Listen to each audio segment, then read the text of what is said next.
They called it a family barbecue, but to me it was a quarterly performance review with ribs. My name is Sloane Maddox, and at this table that name used to mean something. Now, it earned me pity looks, budget jokes, and questions about whether I could still afford rent. While they compared crypto ranches and designer gallery deals, I stood by the grill flipping ribs in silence. No one offered me a chair. No one touched the peach cobbler I brought. And when Vanessa's daughter chirped loud enough for the whole lawn to hear, Mom says, "Aunt Sloane's poor. Is that why she doesn't have a husband?" No one corrected her. Not even my mother, but they had no idea. I wasn't just flipping ribs, I was flipping the script. Because 9 months ago, I bought the land they're sitting on. I stood there with the tongs in my hand, like it was my assigned role, the one everyone silently agreed I should play. Just like last year. Just like every year. Another Maddox family 4th of July. BBQ, same backyard at Prescott Yard. Same folding tables dressed up with gingham tablecloths, same sunburned cousins, trying to outboast each other like they were on a reality show no one else got invited to. No one had greeted me when I arrived. No one offered to take the foil pan of peach cobbler I'd brought, so I'd slid it into the fridge myself. I hadn't expected a grand welcome, but some acknowledgement of my presence, anything more than a nod, would have been nice. Instead, I got the usual silent side eyes and the occasional smirk like I'd shown up uninvited. I adjusted the burners and flipped a slab of ribs with more care than necessary. The grill sizzled in response. My tank top clung to my back from the combination of heat and humidity. Behind me, the party played on. Chase's voice rang out like it always did when he was on his second or third beer, too loud, too proud. He was seated in a collapsible chair under the canopy with his feet up, gesturing animatedly with a bottle of Lone Star beer. Closed on the ranch last week, he announced to whoever was willing to pretend to care. 1,800 acres in Montana, right on the edge of the Gallatin River. Neighbors with the guy who runs that new crypto exchange. Ever heard of him? Of course they had. Everyone nodded, impressed. My uncle slapped Chase's shoulder like he'd just won the lottery. Vanessa didn't miss a beat. She leaned forward, her glass of rosé tilted delicately in her hand like it was part of her body. "Oh, please," she said, voice full of faux modesty. "My gallery just landed a deal in Scottsdale. Expansion project. The desert aesthetic is trending, minimalist, arid, expensive." Someone across the table said, "Wow." Someone else said, "Of course it is." They were so desperate to outdo each other, I don't think they noticed how ridiculous they sounded. I kept my back to them, eyes on the ribs, watching the sauce bubble and caramelize. I'd marinated them the night before, my dad's old recipe with a twist of cider vinegar and brown sugar, but I doubted anyone would ask about that. Elaine, my mother, sat beneath the biggest umbrella, fanning herself with a folded magazine. She wore a pale blue sundress, and her hair was pulled into a perfect French twist, not a strand out of place. Her posture was as stiff as her opinion of me. She hadn't said a single word to me since I arrived. I stepped away from the grill long enough to set a stack of paper plates at the serving table, wiping my palms on a dish towel. No one noticed. Vanessa laughed at something. Chase whispered to her, and Aunt Georgia popped open another bottle of sparkling water. When I turned back, Vanessa's voice followed me. "Honestly, it's a little sad," she said, to no one in particular but loud enough to land. "Sloane had so much potential. Remember when she was going to be an attorney? And now, I mean, rentals." Chase snorted. "Maybe she's working on commission. Could explain the discount sneakers." I looked down at my shoes, worn but clean. Functional. Unlike the strappy wedges Vanessa was teetering around in on the grass, clearly impractical for a BBQ. I said nothing. That always seemed to bother them more than anything. Then came the moment I didn't see coming. Vanessa's daughter, 8, maybe 9, looked up from her plate, cheeks smudged with ketchup. She blinked innocently and piped up in that crystal-clear, chirpy voice only kids could get away with. "Mom says Aunt Sloane's poor. Is that why she doesn't have a husband?" The world went silent. Even the grill seemed to stop sizzling. No one moved. No one corrected her. Chase leaned back in his chair with a grin. Vanessa widened her eyes and said, "Oh, sweetie, no, don't say that." But she was smiling. Elaine didn't even blink. She just kept fanning herself. I walked over, crouched down next to the girl, and looked her in the eye. Being poor isn't about not having things, I said gently. It's about having nothing left to give. I have more than enough. She looked confused, then nodded slowly, uncertain. I smiled and stood brushing off my hands. Silence still lingered, like everyone wasn't quite sure what to say. I went back to the grill and flipped the ribs again. The skin was crisping just right. The smell of char and molasses cut through the tension like a knife. Behind me, the conversation resumed. A little stiffer, a little more cautious, but still loud enough to keep pretending. I glanced around the yard. Folding chairs, beer coolers, Costco cupcakes sweating in the sun. Cousins I used to build tree forts with now debated hedge funds and renovation loans. Everything looked the same, but it all felt different. Because I wasn't the same. They thought they knew who I was. They thought I still lived in that crummy apartment on the wrong side of Cedar Heights. They thought I walked away from the family business because I couldn't keep up. They didn't know the truth. They didn't know I owned the land beneath their lawn chairs. That 9 months ago, I signed the final deed transfer of Prescott Yard under one of my LLCs, and they'd been living on borrowed ground ever since. But I wasn't going to say that, not today. Let them laugh. Let them have their ribs. I had other things cooking. I flipped off the burners and closed the lid on the grill, letting the ribs rest.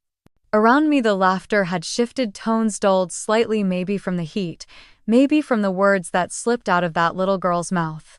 Either way, I wasn't concerned. I was used to silence. In fact, silence was what raised me after I walked away from the Maddox name. It had been 12 years since I last played their game, since I sat at one of these tables and smiled like I belonged. I'd been 24, just out of college with a business degree and a heavy sense of suffocation I couldn't name yet. At the time, the family had plans for me. I was supposed to join Maddox Realty Group as a junior executive, shadow my uncle until I was ready to take over client relations for our Southern legacy accounts. Elaine had already begun scheduling luncheons and personal styling appointments. There was a wardrobe plan and a man, because of course there was. Bryce Wexler, son of old oil money, tall-mannered, politically ambitious. His parents and mine had been drawing lines between our futures since prom.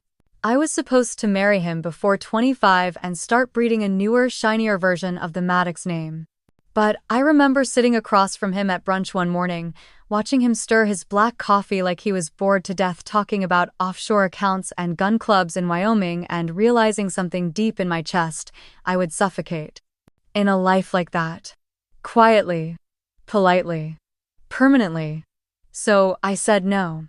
Not just to Bryce, but to all of it. The job offer, the share package, the condo downtown that came with a concierge and a monthly check.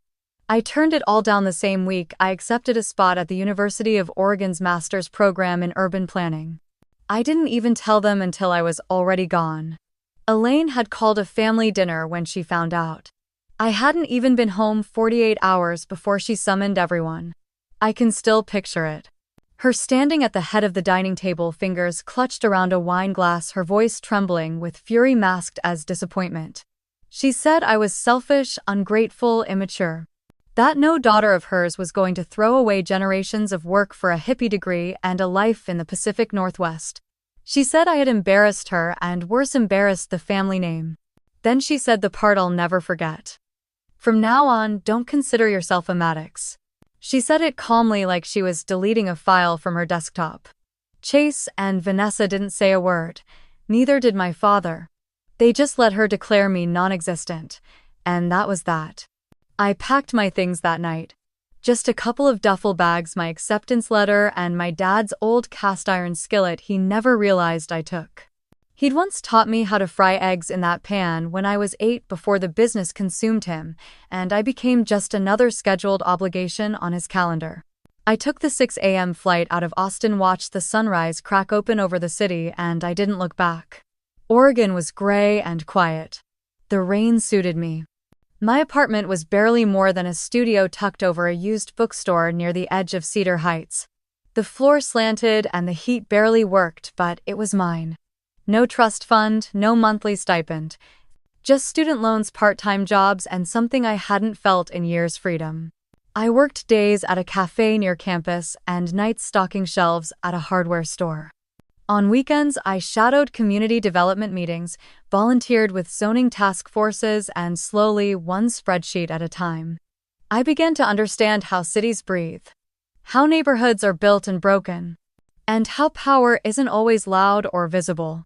Sometimes it's in the paperwork no one reads. I kept my last name because I earned it, but I told no one where I came from. In Portland, the name Maddox didn't carry weight. It didn't open doors or close them. I was just Sloan, a tired grad student who asked too many questions and showed up early to everything. My professors noticed. One of them connected me to a small local developer who wanted someone to help assess overlooked properties. That was my first real break. The job paid next to nothing, but I learned more in 6 months there than I had in 4 years of family dinners and fake networking luncheons. One day, while reviewing housing assessments in East Portland, I found a property listed as uninhabitable by the city. Maple Row Complex. A red brick L-shaped building from the 1950s with 24 units, most of them still occupied by elderly tenants. The landlord was trying to sell to a commercial developer planning to tear it down and build luxury townhomes. I asked for a tour, pretending to be just another grad student doing fieldwork. What I saw stuck with me. Worn linoleum floors, walls patched with love mailboxes labeled in shaky handwriting. One woman had lived there since 1963. She offered me tea in a chipped mug and told me her grandson used to play in the alley before the drug traffic picked up. I walked out of there and called the property owner that night. He wanted $700,000. I had $30 in savings. I spent the next 6 months putting together a plan, applying for grants, pitching silent partners, and maxing out every favor I hadn't already burned. I formed Cedar and Sage Properties as a holding entity and signed the deeds 6 weeks before graduation. No one in my family knew. No one cared enough to ask. They thought I'd vanished. That I'd faded into some small life curled up in the rainy corner of the country. But I hadn't faded. I had just begun. And today, while they ate ribs and laughed about my so-called poverty, they were doing it in the backyard of a property I had quietly taken back. Not out of spite. Out of purpose. Maple Row was never supposed to be permanent. It was just a stopgap, a place I found in the classifieds with a monthly rent that didn't make my stomach twist. The brick exterior was faded, the halls smelled like old books and mildew, and the floor in my unit tilted so sharply I had to wedge a folded coaster under the back legs of my kitchen table. But it was quiet, mostly. Safe. And mine. My neighbors kept to themselves but watched everything. Mr. Keller, a retired army mechanic, lived 2 doors down and never wore shoes, not even in winter. Mrs. Lopez across the hall had a ceramic owl collection that lined her front window and glared at anyone who walked past too fast. There were single moms, a few cranky artists, a couple in their 70s who still slow danced in their living room every Friday night with the blinds open.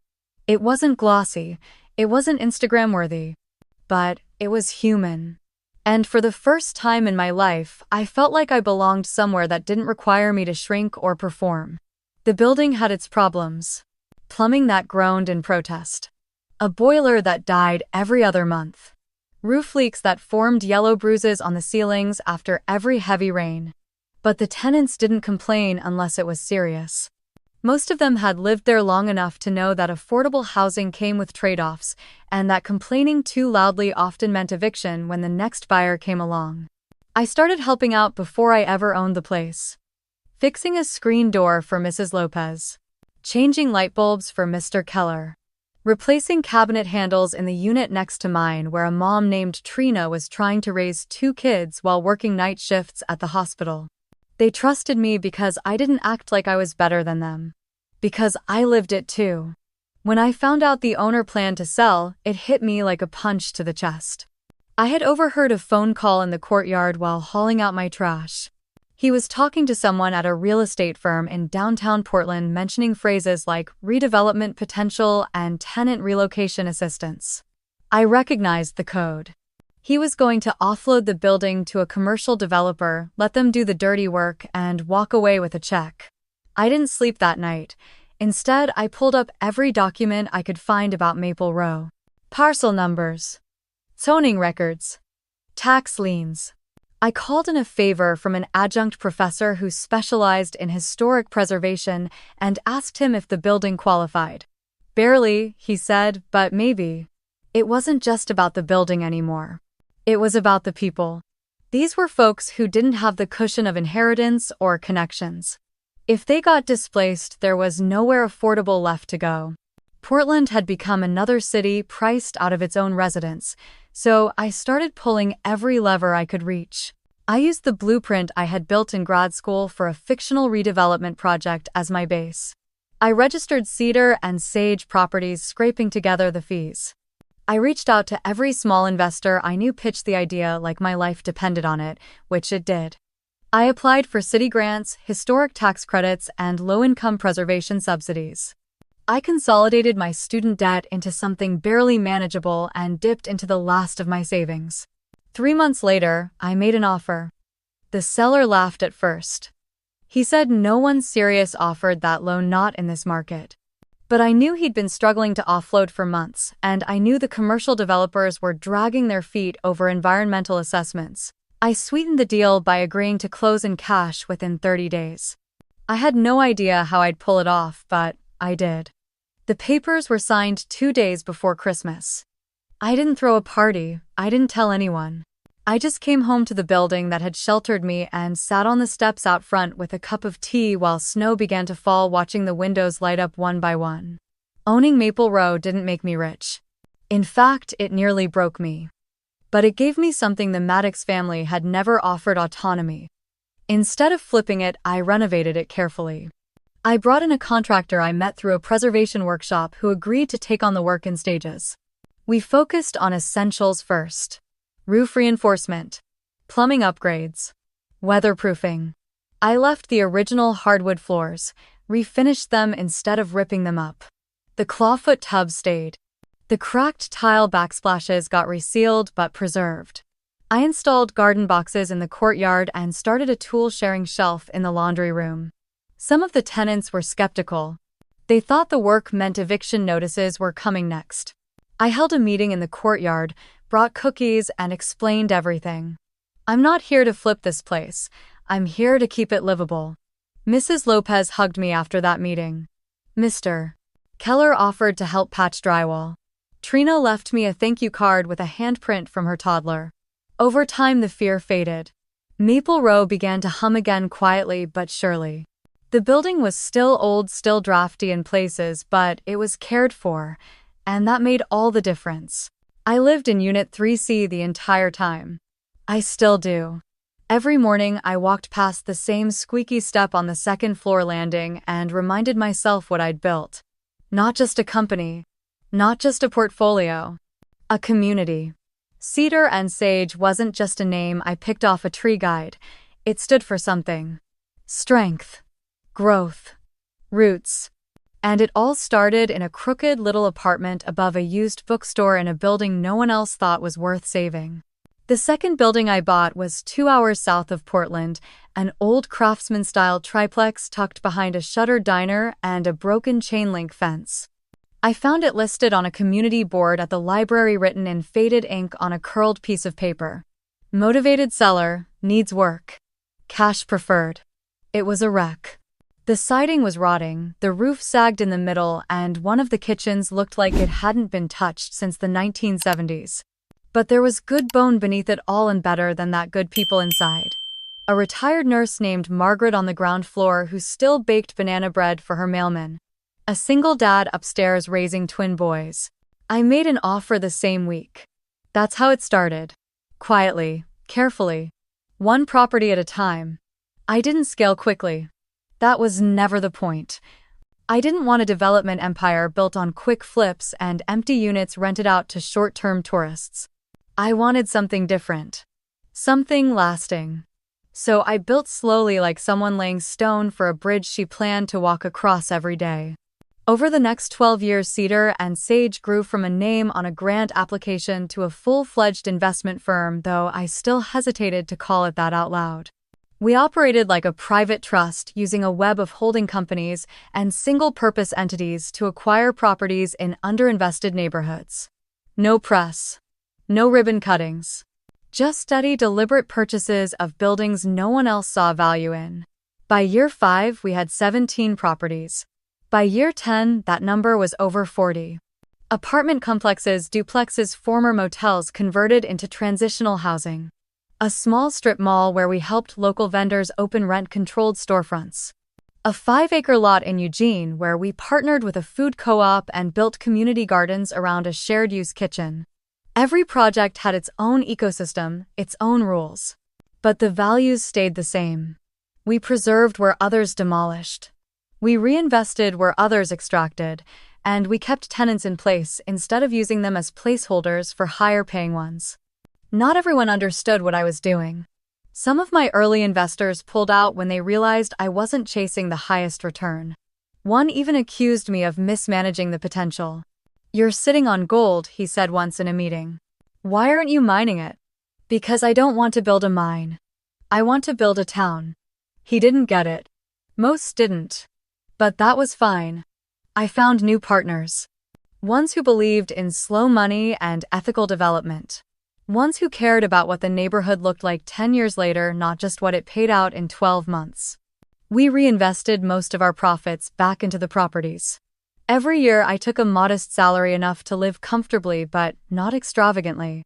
I stayed in Maple Row in Unit 3C. People thought it was eccentric. A CEO with $1 billion portfolio living above a bookstore with no elevator and a leaky showerhead. But it grounded me. I never wanted to forget what it felt like to be on the other side of the lease. Around year 8, we began eyeing properties outside Oregon. Washington first. Then Northern California.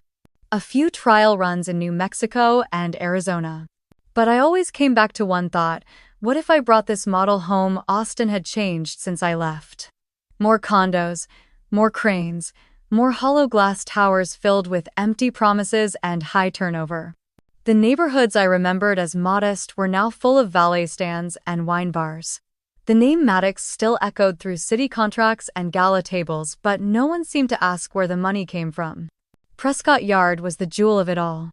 A historic Spanish-style estate, 3 acres of private gardens, fountains, and the kind of stonework no one made anymore. It had been passed down from great-grandfather Maddox to his son, then to my father, then placed in a complex family trust shared by Chase and Vanessa and their respective branches. My name had never been added. For years I let that fact settle like dust in the back of my mind. But as I watched the city I loved become a playground for speculators, I started to wonder what would happen if I reclaimed that ground. Not just symbolically. Literally. 9 months ago, a listing appeared in a private portfolio transfer. Prescott Yard was being quietly sold. It turned out that Chase, drowning in bad land deals in Nevada, had convinced the family board to liquidate and reinvest in tech infrastructure. He made it sound like a strategic pivot, but really he needed cash. They thought they were selling to a foreign trust, one of those faceless LLCs that swept up historic estates to use as film sets or corporate retreats. They didn't know the trust traced back to Cedar and Sage. They didn't know it traced back to me. I had spent a decade building the tools to stay invisible. I used a holding company based in Santa Fe. I hired a proxy negotiator. I moved the funds in layers, careful and legal. No attention. No questions. The deal closed in 45 days. When the documents arrived, I sat in my kitchen and stared at the signature line. My fingers shook as I signed, not from fear, from arrival. Prescott Yard was mine, and not because I inherited it. Because I earned it. I didn't tell anyone. Not Elaine, not my father. Not even Malcolm, my only true confidant, until the ink was dry. I wanted it to be real first. Since then I've watched the family continue to meet there. Same parties, same speeches, same old stories. They never wondered who signed off on the landscaper's invoices or approved the budget for the new fence. They never once thought it could be me. And now, with the 4th of July BBQ back in full swing, their folding chairs sinking into the grass of my lawn, I found myself standing at the grill watching them toast to their own brilliance and feeling not angry, not smug, but certain. They had no idea who really owned the ground beneath their feet. But soon they would. The day Malcolm called, I was elbow-deep in building permits for a mixed-use property outside Tacoma. My phone buzzed twice, then again. I almost let it go to voicemail. But something in my gut told me to pick up. He didn't waste time. "I was digging through some of your grandfather's archives," he said, "and I found something you need to see." Malcolm Foster had been my father's closest friend once, long before Maddox Realty became a full-time machine, and they both forgot how to slow down. A former estate attorney, Malcolm had quietly retired to Bend after a health scare and a soured business deal, but we'd stayed in touch. He was one of the few people who knew who I really was behind Cedar and Sage. When I arrived at his home that weekend, he handed me a slim leather folder. Inside was an original copy of the Maddox Family Trust dated 1962, signed in neat cursive by Henry Thomas Maddox, my great-grandfather. His reputation had always been one of strict ethics and harder rules. A builder of neighborhoods, not just structures. The last page held a clause I'd never seen before. It had been omitted from every version the family used now. In the event that any beneficiary of this trust engages in conduct that compromises the integrity of these assets for personal gain or causes harm to community interests through neglect or malfeasance, said beneficiary shall forfeit all rights to control, profit from, or influence these holdings. In such a case, said rights revert to the trustee body or designated ethical administrator chosen by unanimous vote or legal arbitration. I read it twice. Then a third time. It was more than a warning. It was a safety hatch, a legacy clause designed to protect the original intent of the Maddox holdings. And someone had buried it. My jaw clenched as I remembered Chase's drunken brag about funding his Montana ranch with repair budget surpluses. Vanessa's art show invoices billed to the family foundation as donor cultivation. Elaine's silence while it all passed through unchecked. None of them would have survived this clause. Malcolm watched me carefully. "It's legally binding," he said. "But you'd need to make a case. Proof of violation. Clear misuse. Records. Internal memos. Expense reports." "I already have them," I said without thinking. I pulled out my laptop and opened a folder I'd been quietly building for months. Screenshots of Chase's expense approvals. Copies of Vanessa's event breakdowns. Property maintenance logs signed off with inflated vendor fees. Most of the paper trail had been easy to track once Cedar and Sage took ownership. The problem was never gathering evidence. It was deciding what to do with it. Malcolm leaned back in his chair, his face lined with concern. "You could take this public, Sloan. If you wanted. You could challenge the board's authority, strip them of their voting shares. You'd win. But it would burn everything." "I know," I said. "So what do you want to do?" I stared at the clause again, my grandfather's signature in fountain pen ink still bold after all these years. "I don't want revenge," I said. "I want clarity. I want them to see what they've become, and I want to give them one last chance to fix it themselves." Malcolm nodded slowly. "Then you'll need to call a meeting." I already did. I had requested a family board session to follow the 4th of July BBQ under the pretense of discussing renovations and budget reallocations for Prescott Yard. No one questioned it. They assumed I was one of the anonymous advisors attached to the new ownership. They didn't bother to look deeper. I stood to leave, folder in hand. "Can I keep this?" "It's yours," Malcolm said. "Always should have been." Back in Portland, I worked through the night. I compiled the records into a presentation. Clean, legal, undeniable. I outlined every breach, every decision that violated either fiduciary duty or basic decency. I didn't embellish. I didn't add commentary. Just facts. I printed full packets for each board member. Bound, numbered, time-stamped. Then I added a cover page. Cedar and Sage Properties. Ethical Oversight Division. Prepared by Sloan Maddox. I stared at my name in black ink. The next day, Ella, my assistant, called from the office. "The estate's event staff confirmed the conference room will be cleared after the BBQ. 3 p.m. start. Everyone RSVP'd except your mother." "She'll be there," I said. "Elaine doesn't miss anything that could threaten her control." Isla hesitated. "Are you ready for this?" I let the question hang. "Ready isn't the word. I'm resolved. I spent the next few days tightening every detail. Legal notices in sealed envelopes. Digital backups on encrypted drives. Malcolm reviewed every word. We made no threats. We simply illuminated the truth and offered a choice. Prescott Yard's original deed hung on the wall of my office, yellowed and framed. Henry Maddox had signed that too. His notes in the margins referenced building codes, tenant needs, and utility access, not profit margins. He believed in architecture as responsibility. He built homes with wraparound porches and public libraries with benches shaded by sycamore trees. His descendants built loopholes. The day before the barbecue, I walked the edge of the Prescott Yard lawn alone, checking sprinklers and power lines, noting the layout of the chairs. It looked like a celebration.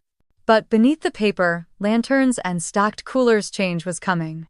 Not loud, not cruel, just irreversible. The grill hissed as I pulled off the last batch of ribs, laying them on the platter with steady hands. My back was damp with sweat from the sun and the heat, but I didn't mind. The rhythm of cooking had always calmed me. It gave me something to do with my hands, something to focus on when the air got tight with judgment. Chase walked over with a plastic cup in hand, already buzzed and smug. He reached for the platter, his fingers grazing the edge of the rib rack I had just laid down. "Let me grab that Wagyu," he said, grinning. "Gotta make sure the real meat goes to someone who can appreciate it." He yanked the tongs from my hand before I could respond. The motion was careless, disrespectful, but casual enough to pass as a joke. Laughter rippled from a few chairs behind him. I wiped my hands on a towel, slowly resisting the instinct to flinch. Chase held the meat like a trophy, walking it back to the buffet table like he had won something. Behind me, Vanessa's voice carried. "So, Sloan," she called out with that syrupy tone she used when she wanted to draw blood.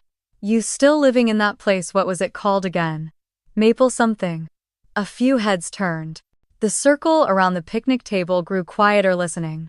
"Maple Row," I said calmly, still facing the grill. "That's right."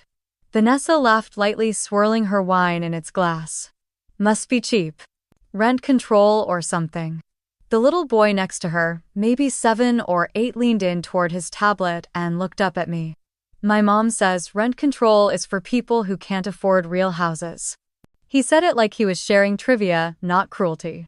Someone snorted. A few cousins covered their mouths to hide grins. Elaine didn't speak, but her lips curled at the corners. Her expression was polished, practiced.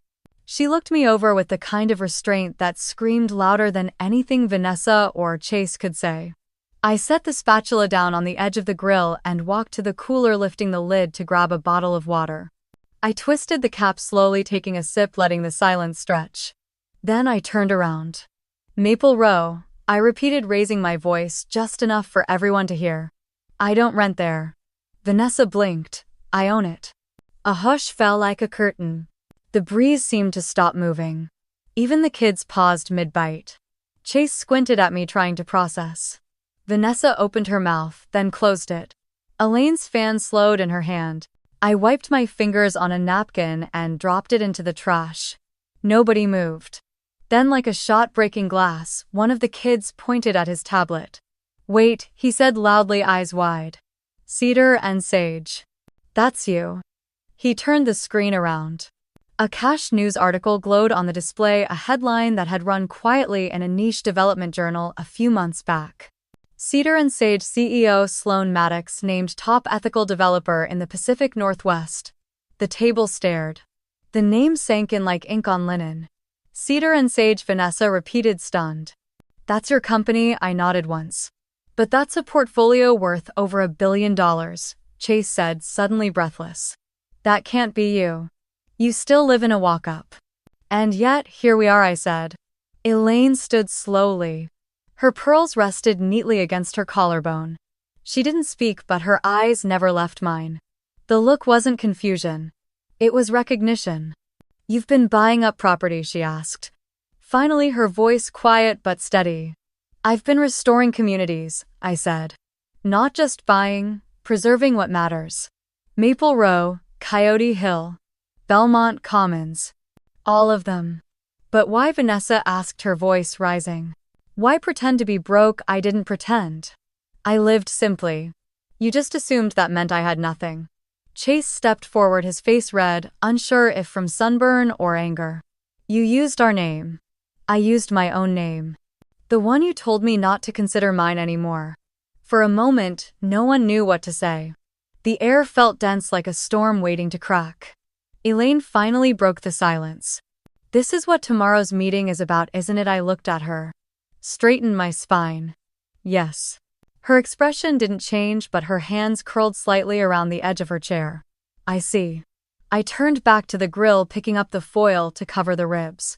Chase still held the tongs forgotten in his hand. I'll bring these in, I said. Don't want them to dry out. Vanessa moved aside without a word as I passed. The air behind me felt electric, every eye on my back. Inside the house, the air was cooler. I placed the ribs on the counter and took a long breath. They thought today would be like every other year. They were wrong, and tomorrow I would show them exactly how wrong.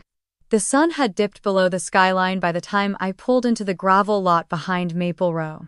The air smelled like warm brick and cut grass. Porch lights flickered on one by one across the building like fireflies, each one glowing in its own quiet rhythm. Unit 1A's window was cracked open and faint jazz spilled out into the courtyard. A soft breeze rustled the plastic flags I'd hung between the garden boxes for the summer potluck we never quite got around to. As I stepped out of my car, I spotted Mrs. Lopez sitting on her stoop in a faded house dress, a blanket over her knees, and a chipped mug in hand. She looked up and waved me over. Evening, Sloane, she called out, her voice as steady as always. Tea's hot. You have a minute always. I crossed the courtyard, the soles of my sandals brushing over the edge of the flower beds we'd planted last spring. Daisies and lavender, all still alive despite my black thumb. Mrs. Lopez patted the cushion beside her. Sit. I'll pour you some. She reached for the thermos at her side and filled a second mug, steam rising into the cooling air. I took it with both hands and sat beside her on the step. How was your day? She asked, smiling like I hadn't just come from a war zone dressed up as a family BBQ. Eventful, I said. She chuckled like she already knew. We sat in companionable silence for a moment, sipping our tea. The light from her porch bulb cast a soft glow over her owl wind chimes and the begonias lining her railing. In the distance, someone turned on a sprinkler. A baby cried. Somewhere upstairs, someone laughed. Life happening gently around us. You remember the summer of '91? She asked suddenly. I shook my head. I was too. She laughed again. Of course you were. Back then the whole block used to have night games for the kids. Freeze tag. Ghost in the graveyard. They'd run from Maple Row all the way down to the corner store. We didn't worry then. Doors were open. Neighbors looked out for each other. She looked out toward the street. Then things changed. Crime crept in. So did disrepair. Tenants started coming and going. But a few of us, we stayed. We loved this place even when it stopped loving us back. I rested the mug on my knee. You loved it enough to make it worth saving, I said. She glanced at me sideways. That's why you didn't tear it down, isn't it? I nodded. They offered me triple what I paid, I said quietly. One group wanted to put in a mall. Another wanted to build luxury lofts and call it Maple Flats like the past never happened. I said no, because of us. Because of you. She didn't speak for a long moment. Then she reached out and placed a hand over mine. They don't deserve you, Sloane, but we're lucky you're here. I looked down at her hand.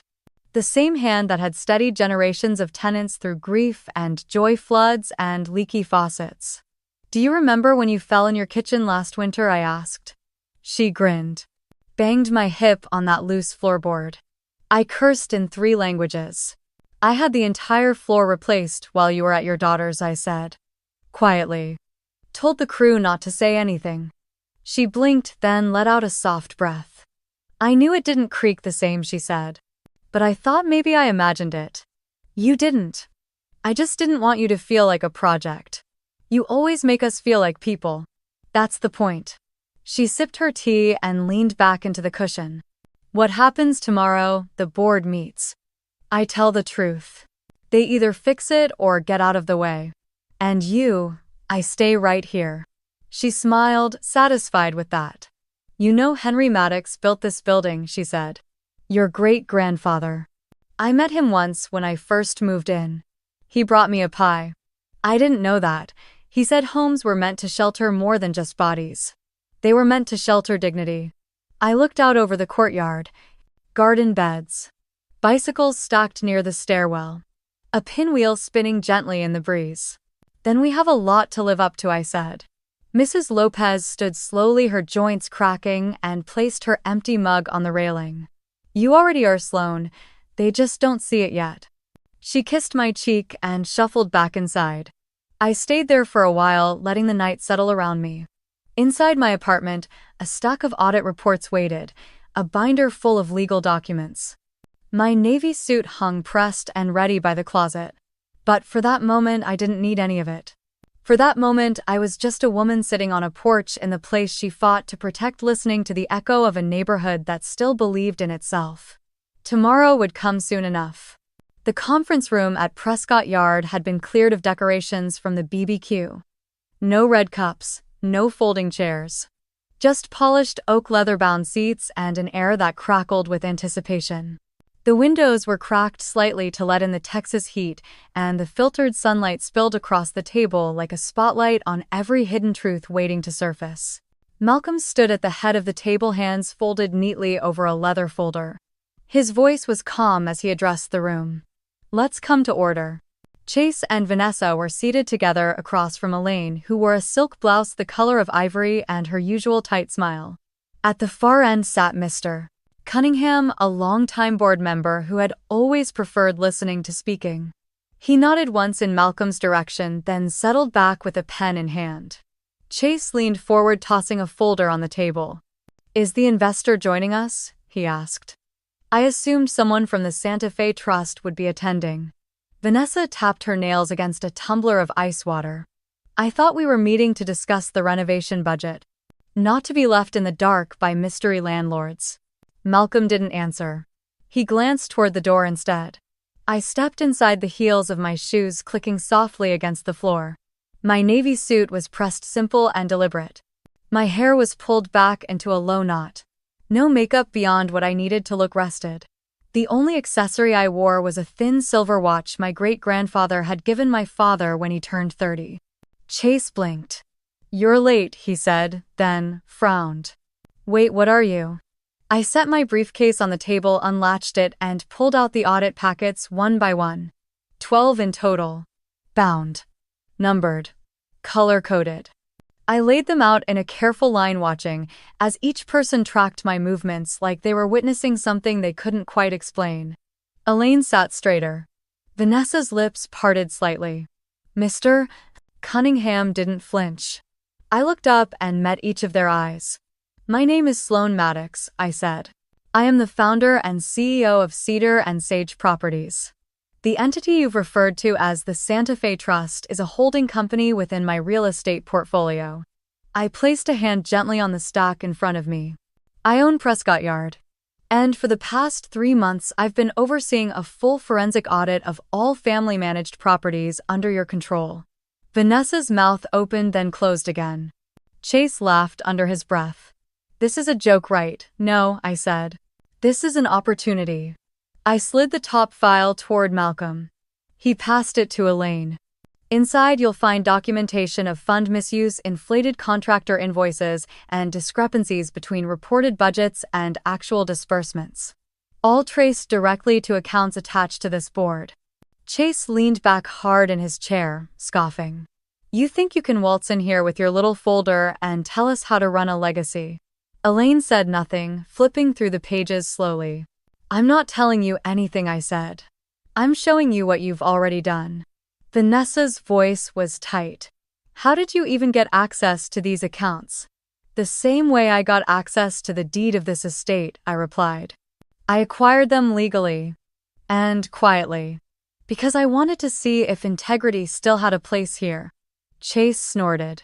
You live in a shoebox. You show apartments to art teachers and retirees. What could you possibly know about managing real estate on this level? I've spent 12 years building Cedar and Sage, I said. We manage over $1.8 billion in residential and commercial property across 6 states. Our buildings maintain 94% tenant retention. Our developments are cited in national preservation journals. And none of it happened because I was handed anything. Elaine set her folder down gently. And what do you want from us now? Truth, I said. Transparency. A decision. Mr. Cunningham, quiet until now, finally spoke. I suspected it was you, he said, his voice low. When I saw the preservation language in the new maintenance contracts and the clause about limiting tenant displacement. Only one Maddox I ever knew cared enough to write that in.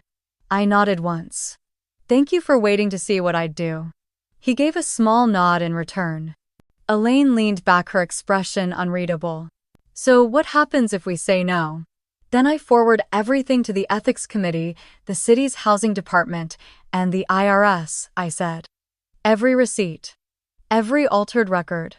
I will strip the trust down to bare bones and rebuild it with people who remember what this was supposed to be. Chase stood, fists clenched. You'd do that to your own family. You already did, I said quietly. I'm just making sure someone cleans it up. Vanessa looked pale. You let us mock you. For years. I lived modestly because it aligned with my values, I said. You chose to see that as failure. That's on you. Elaine picked up the folder again, flipping to the page with the original trust clause Malcolm had uncovered. He really wrote this, she murmured. Your great-grandfather. Yes, I said. And it still stands. Unless you're prepared to say his word no longer matters. She looked at me for a long moment. Not as a mother. Not as a gatekeeper. But as a woman who'd just been caught in a mirror she didn't expect. Malcolm cleared his throat. The board has until end of day to vote on compliance. All members must either agree to the audit's recommendations and restore oversight or voluntarily relinquish their positions. The room stayed silent. I began collecting the extra packets, placing them back in my case. The next move was theirs. Chase was the first to break the silence. He shoved his chair back hard enough for the legs to scrape against the polished floor, then stood face flushed. This is a setup, he said. You've been planning this for years. I remained seated, hands folded on the table. I didn't need to match his volume. The truth was louder than either of us. I planned to preserve what our family built, I said. You're the one who planned to gut it. He laughed bitterly. You think waving some receipts around makes you right? I've carried half the weight of this legacy since I was 26. You were off playing renovation fairy in the woods. I reached into my briefcase and pulled out a slim folder marked Roofing Contract, 2022. This is the invoice you approved for the Prescott yard roof, I said. $2 million drawn from the Capital Reserve Fund. It needed replacing, he said flatly. Not at twice the regional market rate, I said, sliding the next sheet across the table. And not when that payment was routed through a third-party contractor registered to your holding company in Bozeman, Montana. The same month you closed on your ranch. He looked like he might lunge across the table. But instead he sat back down, jaw tight, saying nothing. Vanessa shifted in her seat as if trying to become smaller. Her hands were clasped tightly on her lap, her wedding ring glinting in the overhead light. And this, I continued, turning to the next folder, is a copy of the promotional budget for the Maddox Family Foundation's Spring Gala. You submitted these invoices under community outreach, but they list payments to your husband's gallery plus nearly $60,000 in unitemized art curation services. She blinked rapidly, mouth trembling. He was showcasing local artists, she whispered. It was exposure. At 3 times their commission rate, I asked. Because I also pulled the contracts from his gallery. Every one of them inflated and rubber stamped by you. That's not exposure. That's theft dressed as charity. Elaine said nothing. Her folder remained closed. She stared at the edge of the table as if she could will herself elsewhere. I opened one last document and slid it to the center. This is the original trust clause from 1962. You won't find it in the current digital versions. It was buried during restructuring in the 80s. But it's valid. And binding. I looked directly at her.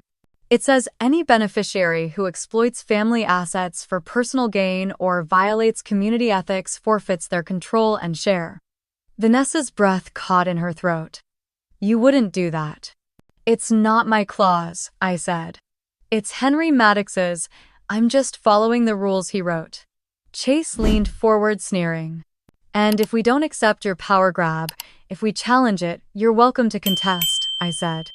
But I've already filed preliminary reports with the Oversight Committee, the Preservation Board, and the family's independent ethics advisor. You can drag this into court, or you can step down voluntarily and keep your name from further disgrace. He shook his head, laughing bitterly. You think this makes you better than us? No, I said softly. I think it makes me responsible. Elaine stood without a word. She didn't look at me. She didn't look at anyone. She walked out of the room with quiet, deliberate steps, heels echoing against the tile. The door clicked shut behind her. Walter Maddox, my father, finally spoke. His voice was lower than I remembered, rough around the edges like old rope. I never understood why you left, he said, eyes on the folder in front of him. But now I do. I didn't speak. I just looked at him, not as a daughter begging for approval, but as a woman who no longer needed it. He picked up the folder and flipped through the pages slowly, as if seeing for the first time what he'd allowed to go unchecked. Vanessa was crying now, quietly. Not the loud performative sobs she used at fundraisers, but something smaller. Hollow.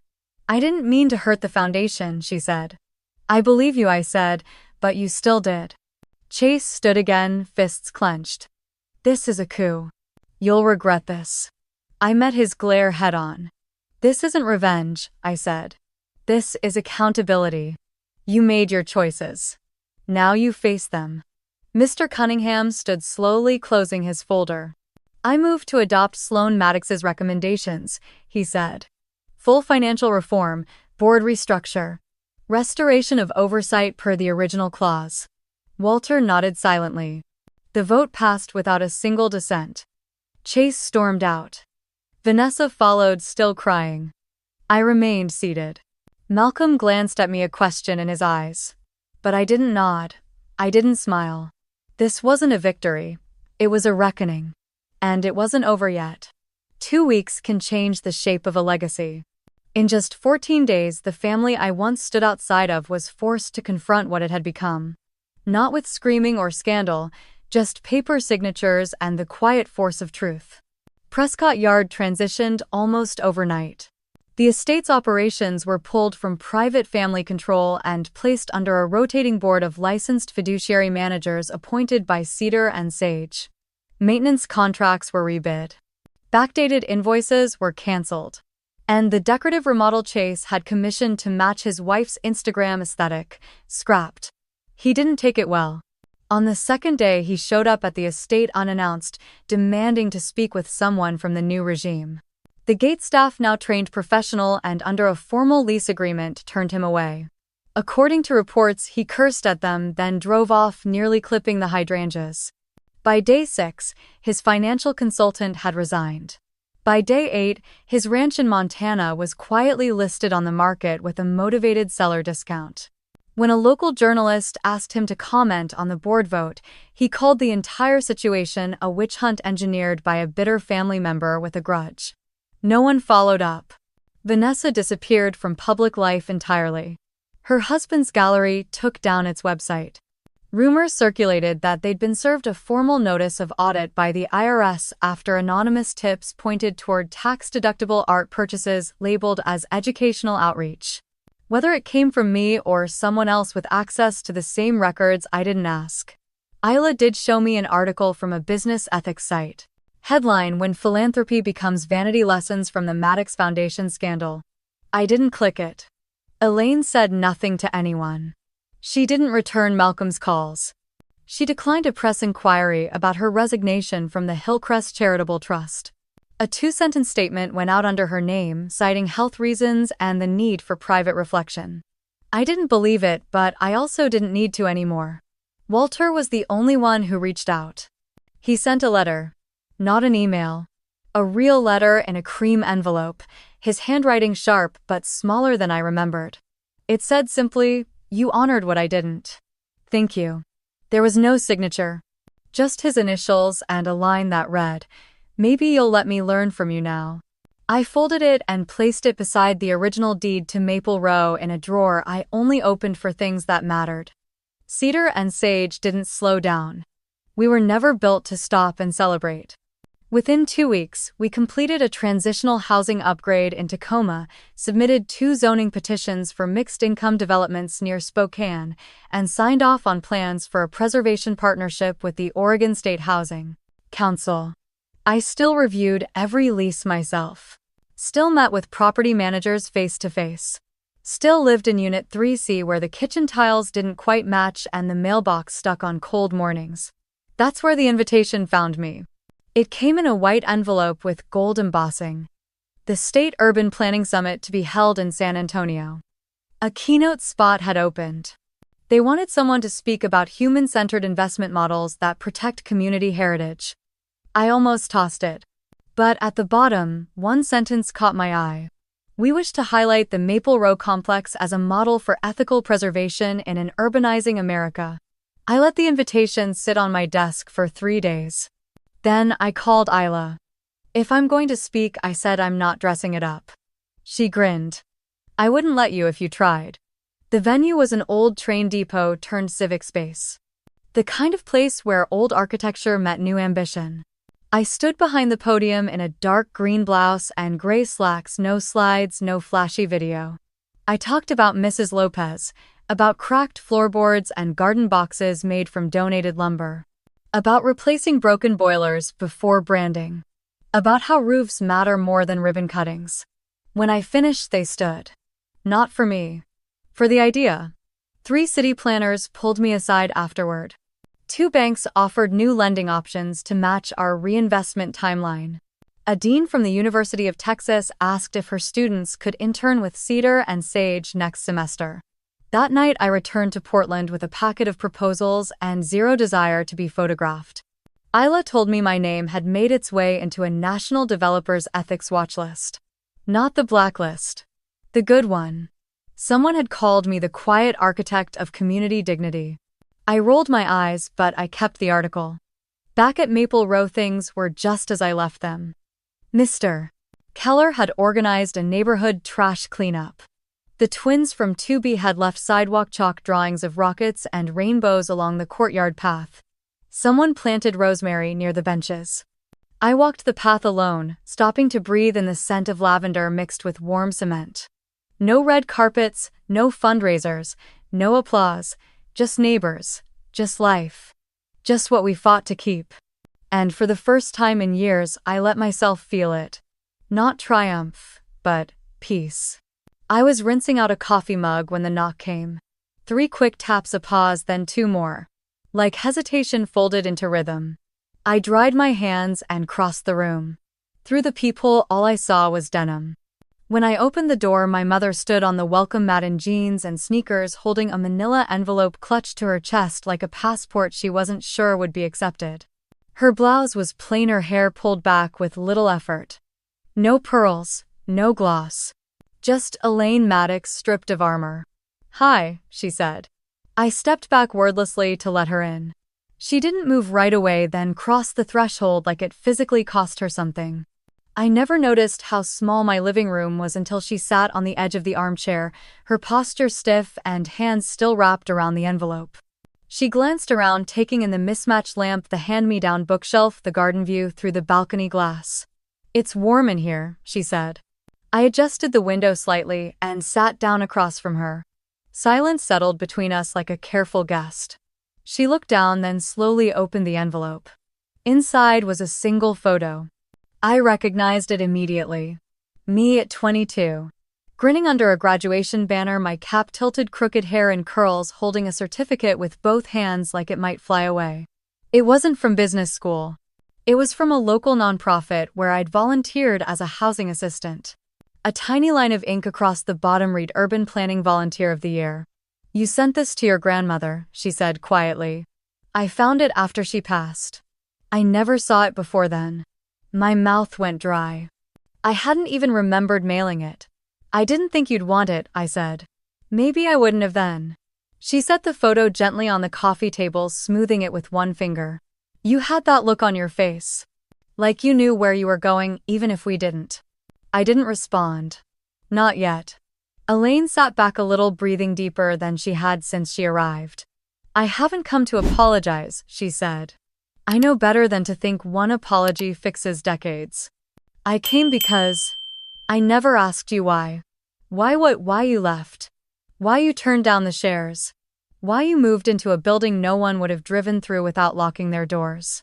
I looked at her.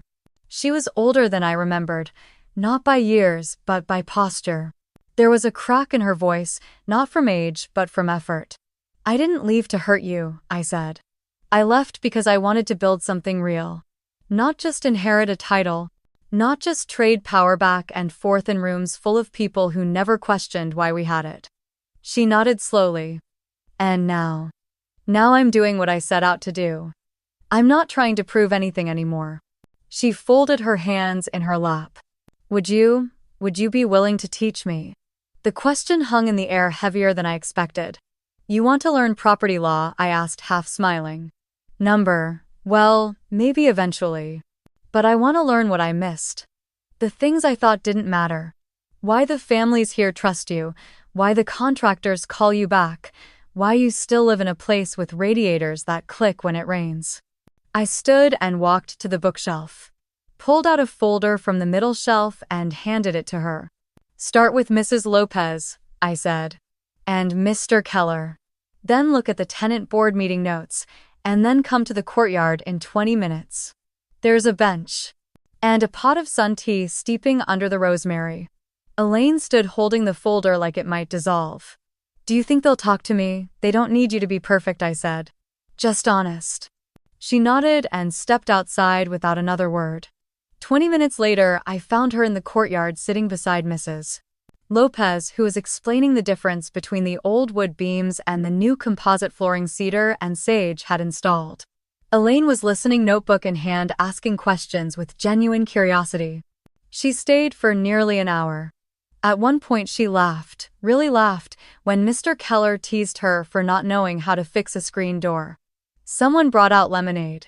The sun dipped a little lower. I sat on the edge of the garden bed watching. This wasn't forgiveness. Not yet. But it was something softer. Recognition. Effort. A new kind of blueprint. Elaine looked across the courtyard at me. No words. Just a small nod. And for the first time, I didn't feel like I was waiting for her approval. I felt like she was waiting for mine. The morning after felt quiet in a different way. Not empty, just complete. Sunlight filtered through the window over my kitchen sink, casting long streaks across the floor tiles. Outside, the courtyard was already alive. Kids zoomed past on bikes with streamers. Mr. Keller dragged his lawn chair out to his usual sunny patch. A group of tenants gathered by the mailboxes, chatting about weekend plans and who was bringing what to the next potluck. I poured myself a second cup of coffee, then paused as I heard a knock on the door. It opened before I reached it. Walter stood there holding a to-go tray with 2 cups and a sheepish grin. He wore khakis, a tucked-in flannel shirt, and sneakers that looked barely broken in. You weren't kidding about these stairs, he said, slightly winded. 3 flights and I already need a second coffee. I took the tray and handed him one of the cups. He followed me inside without asking. Let me guess, I said. You're here to ask for a job. Close. He sat at the counter and pulled out a thick notebook. Legal pad. Dog-eared. I'm taking a course online, contract law for small development firms. It's rough going, but I figured. Better late than never. I raised an eyebrow, impressed. There was a time, he continued, when your grandfather made us read every clause out loud before we signed anything. We forgot that. Got comfortable. Entitled. Then you reminded us. He sipped his coffee and looked around my small sunlit kitchen. This place isn't much, but it's honest, he said. Everything in it feels earned. I smiled. That's the idea. An hour later, he left with a stack of sample lease templates I printed for him. Said he wanted to understand what a fair lease looked like before talking about family assets again. I watched him cross the courtyard slowly waving at Mrs. Lopez like she was an old friend even though they'd never spoken before last week. Later that afternoon, my phone buzzed. It was a proposal from the National Heritage Housing Fund. A massive one. 7 figures. Full backing for Cedar and Sage to expand into 5 more states. Not just funding, but an offer to merge to go public. To take everything I had built and put it on a stage. I didn't open the attachment. Instead, I set the phone down and looked outside again. The real reward wasn't in expanding faster or being seen. It was knowing that this place these people didn't have to move every time someone richer came knocking. That night, I walked down to the basement storage unit, unlocked the door, and pulled out an old shoebox. Inside were the blueprints to the original Maple Row structure. Hand-drawn. Smudged in places from age. On the back, scribbled in pencil, was a single note in my great-grandfather's handwriting. Build for hearts. Not just for returns. The next day, Cedar and Sage celebrated its 12th anniversary quietly. No gala. No press release. Just a staff lunch in our office break room, where someone brought homemade pie and Ela made a slideshow of buildings we had restored over the years. I looked around the table and realized every single person there had started with nothing fancy. No inherited titles, no legacy shares, just grit. And a belief that integrity wasn't negotiable. When I stepped outside that evening, the sky over Portland was painted in gold and pale lavender. Somewhere nearby, a wind chime danced. Maple Row wasn't just preserved, it was alive, and so was I. For years I had carried the weight of being the disappointment, the outlier, the one who didn't fit their version of success. But I didn't build Cedar and Sage to prove them wrong. I built it to protect the kind of spaces I never saw growing up. The places where people weren't just tolerated, they were valued. Where community wasn't just a word on a plaque, but something you heard in laughter across balconies and smelled in the smoke of a Sunday barbecue. If you've ever been underestimated, counted out, or made to feel like the seat at the table was never meant for you, then maybe you'll understand this part best. This was never about revenge. It was about rebuilding. And this time, I'm the one holding the keys. If you've seen yourself in my story, I'd love to hear yours. What have you built in silence while others weren't watching? Drop your thoughts below. Let's give each other credit for the quiet work, the long nights, and the roads taken without permission. Subscribe to the channel for more stories like this about redemption, about resilience, and about redefining success on your own terms. Because legacy isn't what you inherit, it's what you create.